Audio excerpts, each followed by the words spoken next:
하나, 둘, 셋. 자, 앞서까지 일에 대한 기본적인 얘기를 했고, 그 다음 피스톤에서 일어나는 팽창일을 아까 어떻게 표현한다고 했어요? W는 마이너스 인티그럴 PEX dV 이런 꼴로 표현된다고 했었죠. 이때 이제 앞으로 연력학 배우는 동안은 이 수식을 철저하게 외워놓도록 합시다. 됐죠? 철저하게 외웁시다. 자, 근데 이때 얘를 양변을 미분해서 표현할 수도 있어요. 그럼 양변을 미분해서 표현하면 어떻게 표현할 수도 있냐면 dW는 마이너스 PEX dV 이 꼴도 꼭 같이 기억을 해두세요. 오히려 앞으로 이제 수리적인 표현을 쓸 때는 이 표현을 훨씬 더 많이 쓸 거예요. 그래서 요거 꼭 잘 기억해 두세요. 알겠죠? 네. 자, 그 다음 웍 말고 세 번째 웍 중에 어떤 일이 있을 수 있냐면 non expansion work이라는 게 있어요. non expansion work. 보이세요? 자, 그러면 non expansion work은 우리말로 어떻게 번역하겠어요? 그렇지. 바로 비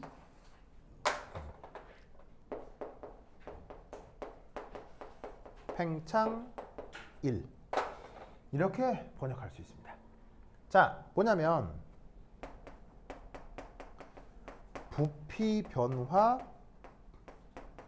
없이 일어나는 일도 있습니다.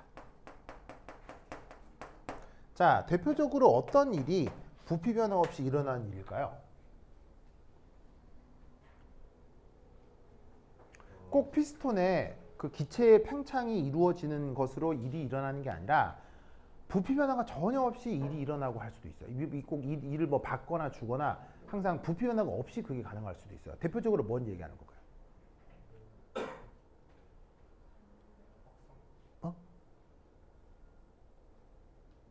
여러분들 맨날 경험하는 거예요. 상변화. 상변화요? 그 캔에 넣어둔 음료수가 얼게 되면 빵빵해지고 부피 커지잖아요. 부피 변화 있는데 보통 있네요. 일인데 부피 변화 등적 변화요. 그건 이제 뭐 그 등적이라고 이게 정해 놓은 거니까. 네.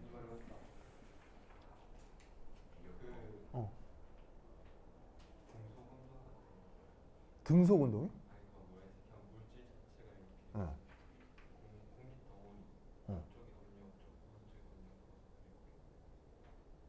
뭐가 잘 안 들려요. 이거 뭐라고? 서윤아 잘 들렸어요? 그래. 서윤이도 잘 안 들렸대요. 그래? 자, 여러분들이 다 하는 겁니다. 다 하는 거. 바로 일렉트릭 웍이요. 무슨 말이냐면 여러분 휴대전화에 이게 전기 에너지가 들어있잖아요. 그럼 그 전기 에너지를 충전하거나 방전할 때 전화기가 부어요? 무슨 말 알겠죠? 야, 충전했더니 전화기가 빵빵히 부었어 막. 야 충전 잘 되는데 이래요? 근데 무슨 말 알겠어요? 그러니까 정기적인 일이 벌어져도 그때는 분명 이게 뭐냐면 일이 출입하는 건 맞지만 그때는 부피 변화가 있다 없다? 없다 이런 얘기예요. 그러다 보니 저런 휘발유로 가는 내연기관차와 전기자동차 중 실내 공간이 넓은 게 어디예요? 전기차가 실내 공간이 좀 넓거든요. 왜죠? 바로 전기자동차는 비팽창 일을 하기 때문이에요. 이해하겠어요? 예. 저 내연기관차는 팽창 일을 하거든요. 왜? 자동차 엔진이라고 하는 게 있죠. 자동차 엔진이라고 하는 게 거기에 푹착 하는 피스톤이 여러 개가 들어있다고요. 그러면 푹착 하는 부피 변화로 자동차 바퀴가 굴러가는 건데 푹착 하는 부피 변화의 이 최대 공간이 좀 있어야 된다고. 그러니까 엔진이라고 하는 거는요. 아무리 잘 설계해도 기본 크기가 있을 수밖에 없어요. 그 안에서 피스톤이 왔다 갔다 해야 되니까. 그래서 자동차라고 하는 건 어떻게 된다? 아무리 디자인을 잘해도 엔진이라고 하는 것이 기본 크기가 있어요. 그만큼이 먹고 들어가기 때문에 내연기관차는 그 사람이 탈 수 있는 그 실내 공간이 좁아질 수밖에 없는 거죠. 엔진 룸 자체의 크기가 무조건 확보돼야 되니까. 그러니까 팽창 일을 하니까 최대 팽창을 했을 때 그 부피는 항상 남겨둬야 된다고. 근데 그 아시다시피 전기적인 일은 예를 들면 모터는 어떻게 일을 하는 거예요? 부피가 계속 변하는 거예요. 그래서 뭔가 회전 운동만 일어나는 거예요. 회전 운동만 일어나는 거죠. 그러니까 모터 안에서 이렇게 코일을 중심으로 쇳덩이가 돌아가는 일만 벌어지기 때문에 이 부피가 변할 일이 없어서 이 전기 모터는 아주 컴팩트하게 디자인할 수가 있어요. 그러다 보니까 똑같은 출력이어도 전기차는 그 모터를 컴팩트하게 디자인을 하면 그 외에 실내 공간이 넓어지는 거죠. 그래서 전기차가 사실은 소비자 입장에서는 여러모로 좋은 점들이 있긴 해요. 다음은 뭐가 문제라고 했죠? 전기차가? 물이 못 가요. 어? 물이 못 가요. 얘기 안 했어요? 서울 갔다 어? 왔는데 뭐 몇 분? 근데 얘기했잖아. 다시 시작. 불나면 소위 이게 어떻게 해결이 안 된다고 했죠. 근데 얘기 안 했어요? 산 같은 거 없나요? 얘기 안 했어요? 그러니까는 여러모로 전기 자동차가 좋긴 한데요. 그러니까는 내가 봤을 때는 전기차는 앞으로 미니멈 10년 후부터 구별을 해야 돼요. 미니멈 10년 후부터. 그러니까는 왜 나라에서 전기차 사라 해서 그 겨우 끝물에서나 전기차를 사야지. 지금 당장 전기차를 사는 건 내가 봤을 때는 기술적으로 조금 문제가 있을 것 같거든요. 어떤 문제? 불이요, 불. 불 무슨 말인지 모르겠어요? 파이어. 불이 파이어라고요? 자, 전기차에 들어가는 배터리는 무슨 배터리죠? 기본적으로 리튬 배터리죠. 이런 걸 무슨 금속이라고 하죠?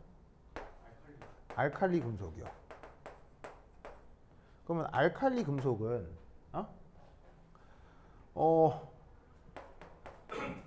물이나 산소를 만나면 어떻게 되죠? 물이나 산소를 만나면 얘는 이렇게 되고 이걸 만들어내고요. 그 다음에 얘는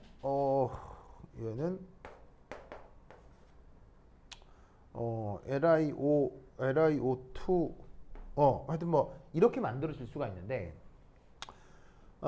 어쨌건 이 리튬 같은 알칼리 금속이 이게 이런 식의 그 대기 중에 노출이 되면 이런 녀석들이 만들어지면서 이게 불꽃이 나와요. 근데 이 반응 속도가 very fast예요. 그런데 이게 같이 만들어지거든요. 그러면 공기 중에서 굉장히 빠른 속도로 불이 나는데 얘 만들어진 얘가 불 속에서 이렇게 되면서 이해하겠어요? 이해하겠어요? 네. 그래서 어떤 일이 벌어지냐면 자, 차 사고가 나요. 그럼 배터리팩이 깨지겠죠? 그럼 배터리팩이 깨지면서 거기 있는 알칼리 금속이 빠져나오겠죠. 그럼 순간적으로 공기 중에 수분을 만나겠죠. 그럼 차에 불이 붙는데 여러분 보통 뭐 이런 종이에다가도 불을 붙여도 이게 쭉 타들어갈 때까지 시간이 걸리잖아요. 근데 알칼리 금속에 불 붙는 속도는요 즉각적이에요. 그래서 어떻게 되냐면 차 사고가 나서 아우 정신없어 하는데 갑자기 차가 불이 확 나요. 그냥 확 나요. 확 나면서 그러니까 이게 뭐가 불도 이게 서서히 나야 지나가는 사람들이 이게 구애라도 주지. 근데 갑자기 차가 나오다가 와장창 해가지고 휙 뒤집어지는데 갑자기 불이 확 나는 거예요. 그냥 사람들이 오 하다가 불이 확 나는 거예요. 그러다가 갑자기 안에서 펑 해 막 펑 사람들 하겠지. 그럼 그 안에 타고 있는 사람 어떻게 됐어요? 즉사예요. 이게 그냥 이런 데 불 붙는 거 하고요. 알칼리 금속 화재는 이게 많이 달라요. 그래서 전기차 불 나면 소방관들이 어떻게 끄는 줄 아세요? 그래도 물을 부어요. 어쩔 수가 없어요. 근데 리튬이 있는 상태에서 물을 부으면 계속 불이 어떻게 된다? 계속 불이 나거든요. 그럼에도 물을 계속 붓는 이유는 리튬을 소모시키기 위해서예요. 무슨 말인지 알겠어요? 그래서 어떻게 되냐면 전기차 불나면요. 소방차에 있는 그 큰 소방차에 있는 물을 다 써야 불이 다 꺼져요. 차 하나 불 끄는데. 그래서 계속 부으면 불이 계속 나거든요. 그러면 계속 부는 거 계속. 그러면 안에 리튬이 없어지고 드디어 불이 꺼지는 거죠. 그럼 그 안에 이제 그 사람은 이제 이미 다 형체도 없이 그냥. 기름도 같이 든 차면 뭐 곤란할 수 있겠죠. 근데 요즘은 하이브리드 차는 요즘은 좀 없긴 하기 때문에 요즘은 그냥 배터리 차가 대세긴 하죠. 예.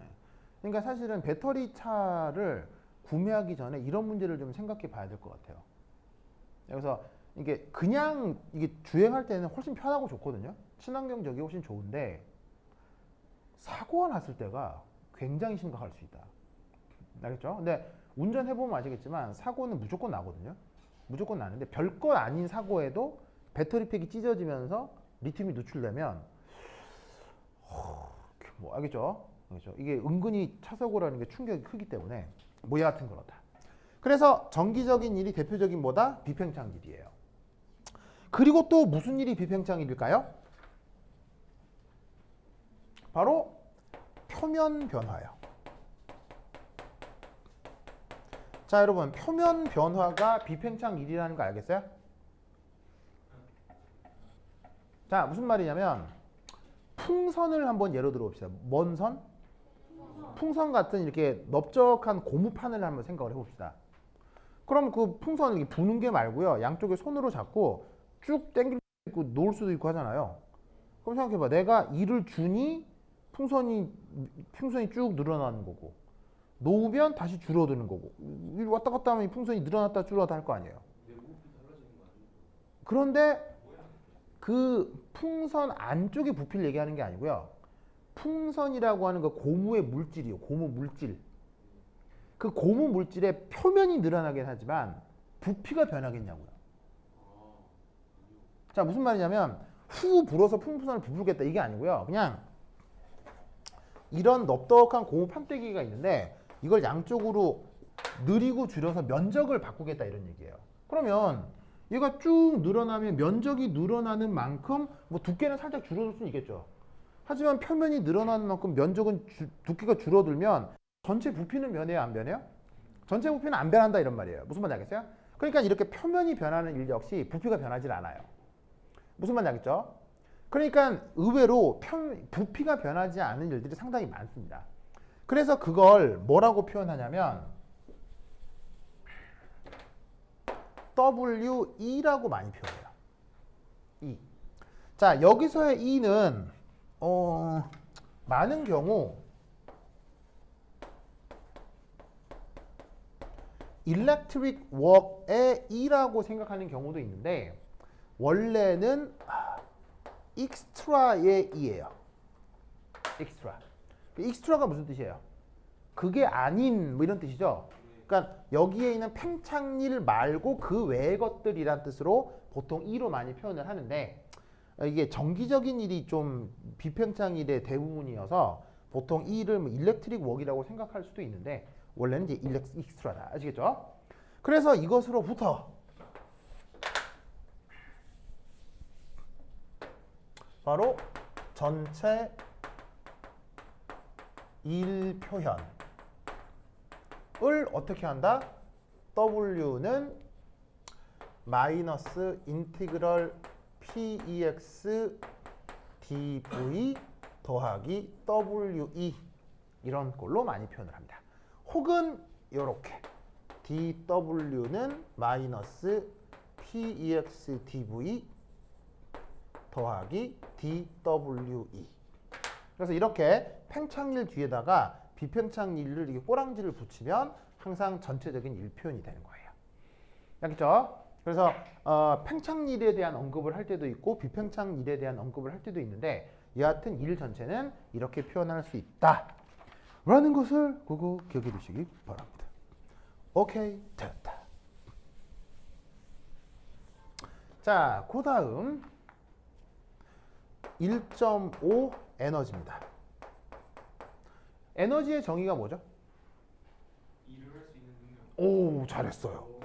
바로 일을 할 수 있는 능력이에요.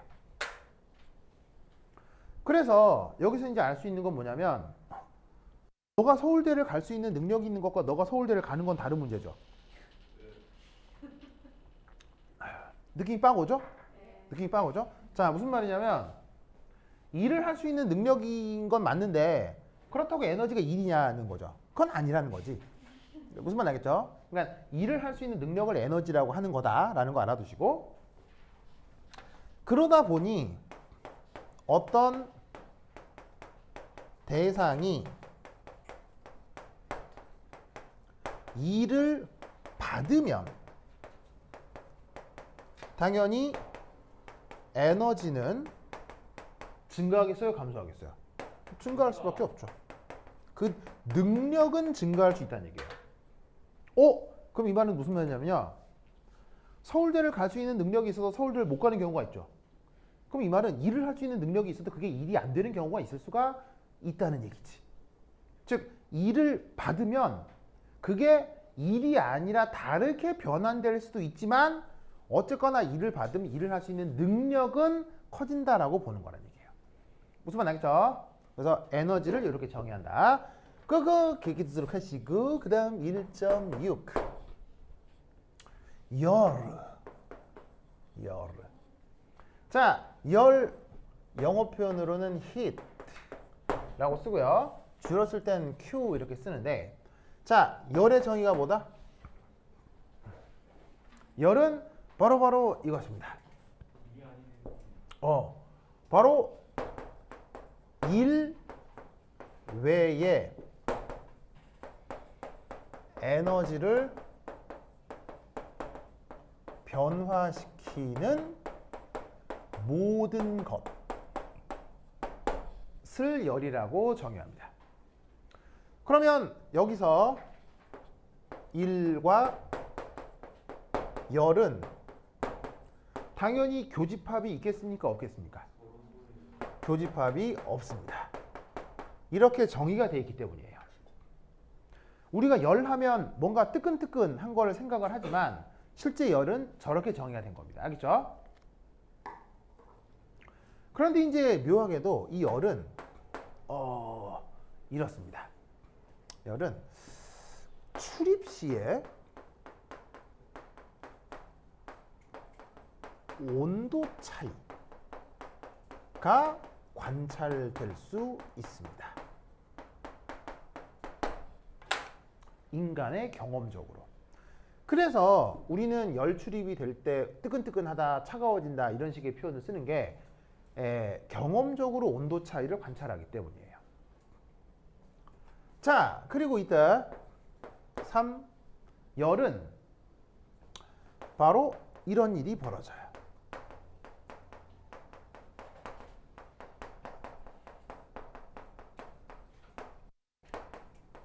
무질서 운동이 증가합니다. 자, 여기 어떤 말이 나오냐면 무질서 운동이라는 말이 나오죠. 영어로 어떻게 쓴다? chaotic motion이라고 하는데 무질서 운동의 정의가 뭘까요? 무질서 운동의 정의.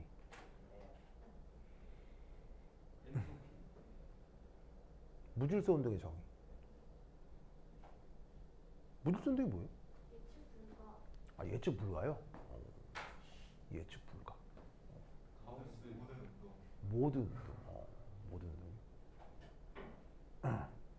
무질서 운동이 뭐예요? 바로 봐.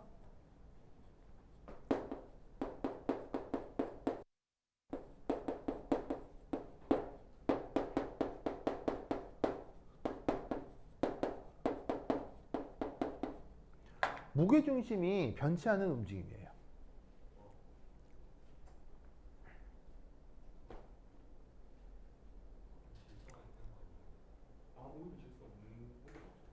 자, 무슨 말이냐면 예를 들어 이거죠. 자, 물을 끓여보자. 그러면 자 여기 무르가 담겨 있어요. 무르. 그리고 이제 편의상 여기다가 통통통통 톱밥을 넣어두었어요. 톱밥 이런 말 오랜만에 쓰네요. 자 여기다가 열을 가해요. 그러면 어떤 일이 벌어질 거냐면 이 안에서 대류라고 하는 일이 벌어지겠죠. 뱅글뱅글, 뱅글뱅글 이런 식으로. 그러면서 이 안에서 대류가 일어나는 걸 어떻게 확인할 수 있어요? 여기 있는 톱밥들이 따라서 이렇게 막 움직이겠죠. 무슨 말 알겠어요? 그런 걸로부터 대류를 확인한다. 이런 거를 저 초등학교 책에 보면 많이 나오잖아요. 그렇죠? 그럼 잘 봐. 확실히 끓이기 전에 보다 움직임이 더 증가했어? 움직임이 당이 더 활발해졌어? 당이 활발해진 거 아니야? 톱밥 가만히 있던 게 막 움직이잖아. 그래서 움직임이 많아진 건 맞는데 이때 이 무게중심 어디예요? 무게중심. 여기잖아요. 그럼 무게중심 어디예요? 여기잖아요. 변해 안 변해? 안 변해. 이걸 뭐라고? 무질서 운동이라고 한다고. 무슨 말 알겠어요? 그러면 만약 무게중심이 변하면 무슨 일이 벌어져야 할까요? 넘어져요. 무게중심이 변하면. 무게중심이 변한다는 얘기는 이런 일이 벌어진다는 얘기예요. 끓여서 물이 끓는 줄 알았는데 끓여서 공급된 열 에너지 덕에 이게 그릇에 담겨있던 물이 쭉 공중부양을 하는 거예요. 이게 무게중심이 변하는 거야. 무슨 말 알겠어요? 이럴 때 우리는 물이 열을 가할 때 물이 갑자기 툭 할 때 무질서 운동. 이게 무질서 운동이에요? 이런 건 무질서 운동이 아니지. 이런 건 매직이지, 매직. 무슨 말 알겠어요? 그러니까 무질서 운동이라고 하는 건 무게중심은 가만히 있는데 움직임이 더 활발해지는 거. 그런 걸 무질 케이오틱 모션이라고 하는 거예요. 무슨 말 알겠죠? 알겠죠? 열은 무엇을 증가시킨다? 이런 식의 무질서 운동을 증가시킨다. 라는 것을 꼭 기억해 두시기 바랍니다. 알겠죠? 아까 요 참고로 어디 있을까? 여기 잠깐 줄게요. 참고로 일은 공급받은 대상의 그렇지. organized motion을 증가시킵니다.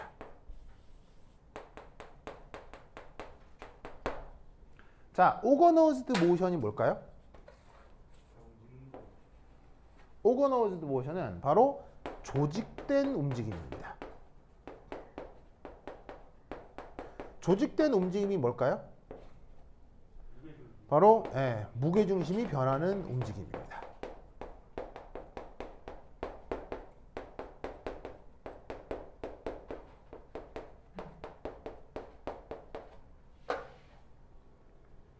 예를 들어서 재민 받아주세요.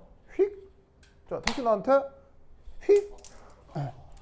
자, 이렇게 우리 서로 주고받았잖아요. 그럼 이때 얘는 무게중심 변했어요, 안 변했어요? 마구마구 변하잖아요. 무슨 말 알겠죠? 이때 재민이하고 나하고 주고받은 게 뭐예요? 이게 일이라고. 무슨 말 알겠어요?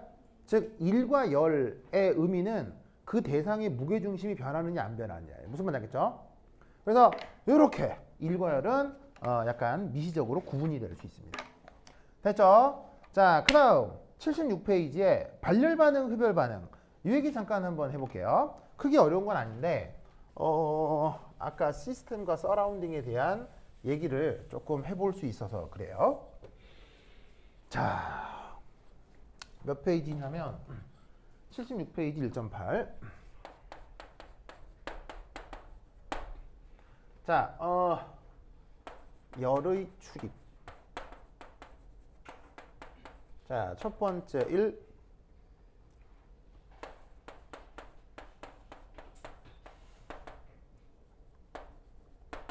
엑소서믹. 자, 엑소서믹 우리말로 뭐죠? 엑소서믹이 우리말로 뭐예요? 자, 써가 뭐예요? 써. 이게 열을 뜻하는 어근이거든요. 엑소가 뭐예요? 엑소. 아, 엑소가 승인이라고요? 제가 됐어요 선생님. 뭐라고? 그래? 알겠습니다. 자, 엑소가 어근상 뭐냐면 바로 밖으로라는 뜻이에요. 밖으로. 이걸 우리말로 어떻게 번역한다? 발열 이렇게 번역하는 거예요.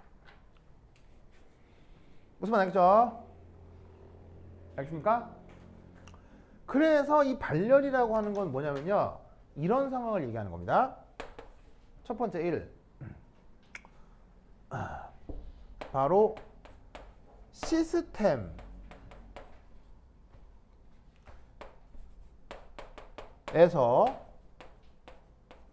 서라운딩으로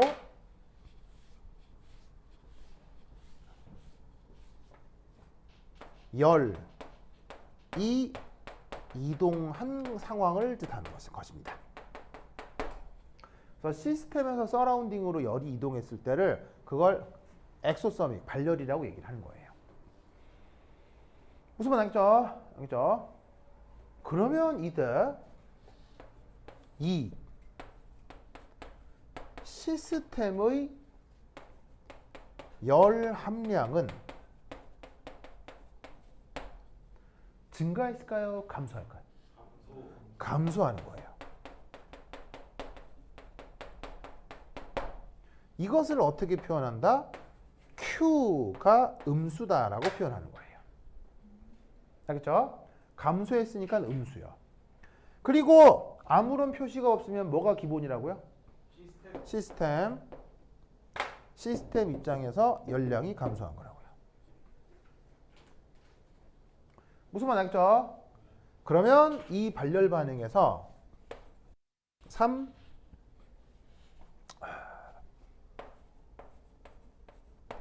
서라운딩의 열 함량은 증가했을까요? 감소했을까요?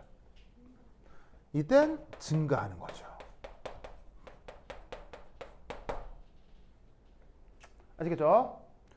그때 우리는 Q 서라운딩이 양수다 이렇게 표현하는 거예요. 알겠죠? 그러면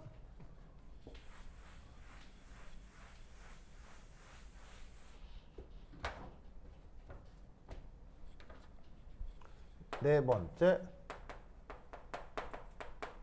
관찰자는 온도 증가를 관찰해요? 감소를 관찰해요? 발열이면 우리는 온도가 증가하는 걸 관찰해요? 감소하는 걸 관찰해요? 헷갈리죠? 바로 관찰자는 온도 증가를 관찰하게 되겠죠. 온도 증가를 관찰하죠. 무슨 말 알겠죠? 지금 온도계를 시스템에 꽂고 있는 거 아니에요? 이때 아까 여러분 얘기했지만 이 온도는 누구의 온도일까요? 시스템의 온도요. 이 온도는 누구의 온도일까요? 바로 서라운딩의 온도입니다. 왜? 인간이 측정하는 모든 데이터는 누구의 것이다? 서라운딩의 것입니다. 무슨 말이냐면 그 반응이 일어나는 데다가 온도를 꽂고 있으니까 이 온도는 서라운딩의 이건 그 반응이 일어나는 데다가 이 온도계를 꽂고 있으니까 이건 시스템 온도가 아니냐라고 얘기하면 안 돼요. 실제 반응이 일어나는 거기에 온도계를 꽂고 있어도 그때 측정된 건 서라운드인 거예요. 왜냐하면 시스템을 뭐로 보는 거냐면 실제 반응이 일어나는 그 반응 자체를 시스템이라고 보는 거예요. 그럼 반응 자체로부터 뭐 열이 출입하고 나가고 했을 거 아니에요. 그럼 그게 열이 나가고 출입하고 한 게 온도계에 측정이 될 텐데 그건 이미 서라운딩 거라고요. 무슨 말인지 알겠어요? 그러면 결론적으로 시스템의 온도는 알 수 있는 거예요? 모르는 거예요? 시스템의 온도는 절대 알아낼 수가 없어요. 직접적으로. 무슨 말이냐면 시스템이라고 하는 건 실제 반응을 하는 물질들, 분자들 사이의 운동 에너지, 그러니까 미시적으로 보면 그런 거거든요. 그러면 우리가 실제로 화학 반응 같은 게 일어났을 때 그걸 확대해가지고 분자의 3차원적인 어떤 움직임을 실제로 관찰할 수 있어요? 그건 불가능해요. 불가능하죠. 그러니까 인간은 그 분자의 진짜 움직임을 절대 관찰할 수가 없다고요. 왜? 눈에 보이질 않으니까. 그러니까 내가 측정하는 모든 건 서라운딩 거예요. 이걸 명심하셔야 돼요. 아시겠어요? 그러니까 발열이라고 하는 건 이렇게 해석해야 돼요. 발열은 시스템에서 열이 나올 때 인간은 서라운딩의 온도가 증가하는 것을 관찰하는 거예요. 무슨 의미인지 알겠죠? 근데 이제 이걸 앞뒤를 다 자르고 그냥 중학교 때는 이렇게 배우는 거죠. 앞뒤를 다 자르고 발열 반응이면 온도가 증가한다 이렇게 배우는 거예요. 그러면 발열 반응이면 온도가 증가한다. 맞는 말 같은데 그 발열의 주체가 누구냐고요? 시스템이고요. 온도가 증가한대. 그럼 온도가 증가하는 주체가 누구예요? 서라운딩인 거예요. 즉 발열 반응에서 온도가 증가한다라는 말에 발열의 주어가 다르고요. 온도 증가의 주어가 다른 거예요. 이걸 명심해야 돼. 무슨 말 알겠죠? 이게 되게 헷갈릴 수 있어. 근데 아까 얘기했듯이 관찰자가 어디 서 있다고? 항상 서라운딩이 서 있는 거 알겠죠? 그러면 당연히 반대는 반대겠죠?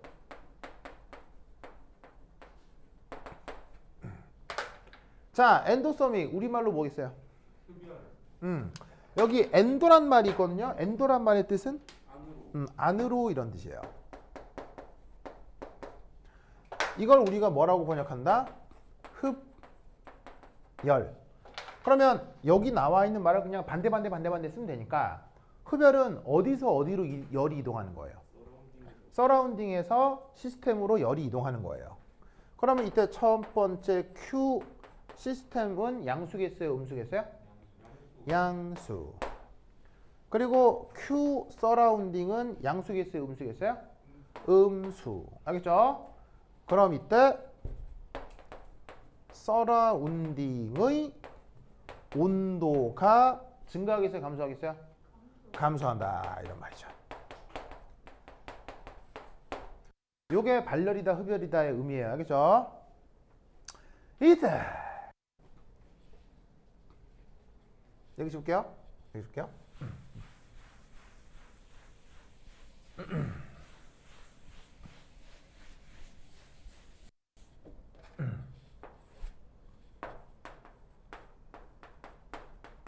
오랜 시간 후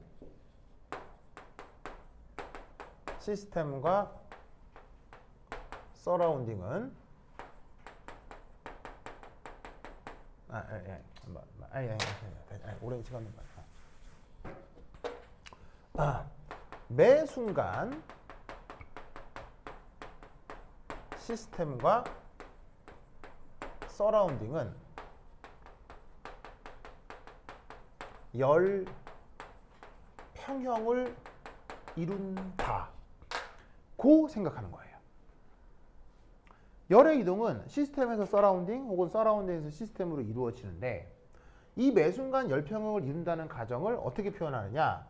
빠르바르바르바 Q 시스템 더하기 Q 서라운딩은 Q 뭐라고 하면 될까요?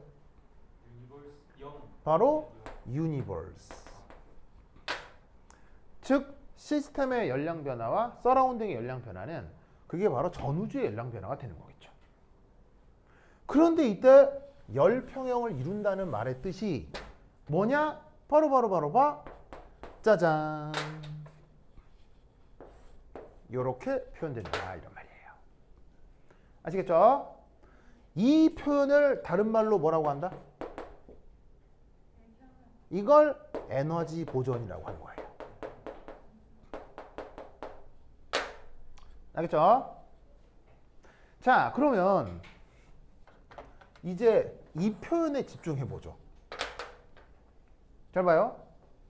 이 표현은 전 우주에 열이 없다는 뜻인가요? 열 변화가 0이다. 그렇지. 무슨 말인지 알겠어요? 그러니까 뭐냐면 이렇게 딱 써놓으면 전 우주에 열이 없구나. 그게 아니고 전 우주에 열량이라는 게 있는데 그게 태초에 정해진 거예요. 알겠어요? 태초에 우주가 탄생하면서 그게 뭐 빅뱅으로 태어났건 뭐 어떤 식으로 태어났건 우주가 딱 태어나는 그 순간 우주가 가지는 열 함량이라는 게 딱 정해져 있었을 거라고요. 그 열 함량이 변하지 않는다는 거지 그 열이 없다 이런 말이 아니라고. 무슨 말 알겠죠? 그래서 아까 내가 뭐라고 했었냐면 열은 절대적인 크기를 알 수 있다 없다? 알 수 없다고 했죠. 그게 이렇게 표현된다 이런 말 알겠어요? 그러니까 열은 그 절대적인 값을 알 수 없고 항상 변화량만 알 수 있어서 앞에 델타를 붙이지 않는다도 이것과 관계가 있는 거죠. 알겠죠? 그래서 이런 식의 표현을 앞으로 아추 자주 보게 될 것이다. 됐죠? 그 다음 78페이지에 2 한번 봅시다. 지금 몇 시죠? 맞을 시간. 진짜 30분. 정말 30분이야? 진짜 30분. 정말 30분이야? 딱 한 줄만. 그러면 78페이지에 거기 그래요. 오늘 여기까지 합시다. 자, 30분이라고요? 네. 한 줄만 더 하면 되네. 쌤 한 줄이면 그냥 한 줄이요? 자, 연력학 제 1법칙이라고 있죠. 그걸 어떻게 써요?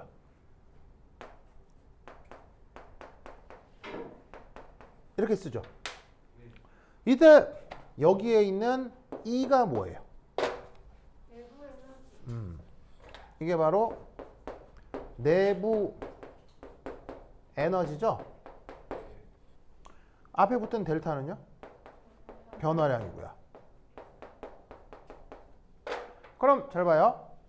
W가 뭐죠? W? W? 외부리 외리 아파. 팽창이에요. 이제 그 뭐냐면은 W가 그러니까 1인데 2를 받게 되면 뭐가 변할 수 있다고 했죠? 2를 할 수 있는 능력인 에너지가 변할 수 있다고 했죠. 열의 정의는 뭐죠? 그 외에 모든 거. 에너지를 변화시킬 수 있는 일 외의 모든 거라고 했죠. 네. 그러면 이 말은 무슨 말이냐면 2라고 열을 더한 게 이게 다른 말로 뭐겠어요? 바로 모든 종류의 에너지인 거예요. 왜? 이 둘은 서로 소니까.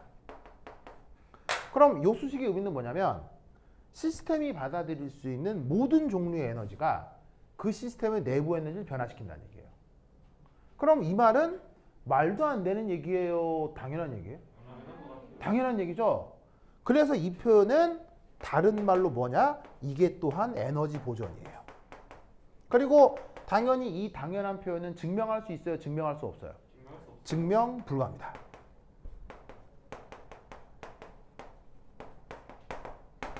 이거에 도달하려면 열과 일이 서로소이며 일이 출입하면 에너지가 변하고 일 외에 에너지를 변화시킬 수 있는 모든 요소를 열로 정의했다는 사실을 알아야 이 수식의 찐 의미를 알 수 있다 이런 말이에요. 무슨 말 알겠죠? 이렇게 만들어진 수식을 연력학 제1법칙이라고 해요. 이걸 가지고 이제 여기에서부터 수식을 막 뭐 미분하고 적분하고 뭐 하고 막 뭐 엔트로피 연결하고 막 이렇게 하는 게 있는데 그런 내용을 다음 시간에 자세히 더 해보도록 하겠습니다. 그럼까지 다음 시간에 만나요. 안녕. 네, 또 뭐? 전에 네. 발열에서 발열 시스템이랑 사람도 온도 올라가는데 예. 이게 네. 차 타고 들어가야 돼요. 예, 끝났습니다. 다 끝났습니다. 예, 다 끝났습니다. 예. 미시적인 관점에서는 사람도 온도 올라가면서 시스템도 전적으로 영향을 주시면 다시 뭐라고? 그러니까 시스템이 온도 올라가면 시스템의 온도가 올라갔다는 얘기는 시스템의 열 함량이 올라갔다는 아예 얘기죠. 서라운드 서라운딩 열이 올라갔다. 그러니까 이 서라운딩 온도가 올라갔다는 면. 시스템에도 간접적 영향을 주시면 그건 나중 일이겠죠. 그러니까 이제 우선 다시 온도가 올라간 서라운딩에서 다시 시스템 쪽으로 열이 들어가면 그건 또 다른 흡열이 되겠죠. 그건 나중 문제고요. 우선 처음 일어난 그 변화에 대해서는 항상 이렇게 해석을 할 수가 있다는 얘기죠. 네? 스고이.